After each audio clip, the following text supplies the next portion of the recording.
గుంటూరు జిల్లా తాడేపల్లి మండలం ఉండవల్లి అతి ప్రాచీనమైన చరిత్ర ప్రసిద్ధి చెందిన గ్రామం.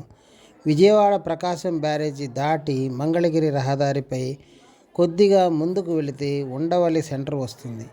కుడివైపు తిరిగి అమరావతి రోడ్లో 5 కిలోమీటర్ల ప్రయాణం చేస్తే మనం ఈ గుహాలయాలను చేరుకుంటాం. వీటిని ఉండవల్లి గుహలు అంటారు. 3వ అంతస్తు చివరి మందిరంలో కొలువు తీరి ఉన్నాడు శ్రీ అనంత పద్మనాభుడు. చూడటానికి 2 కళ్ళు చాలవనేది మనలో మాట.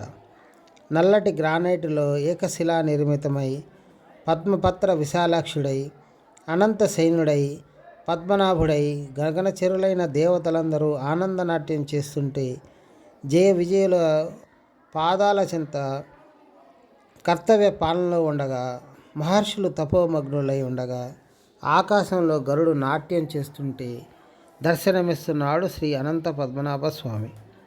ఆ దివ్య మంగళ విగ్రహాన్ని దర్శించి తరించవలసిందే కానీ వర్ణింప నలవి కాదు.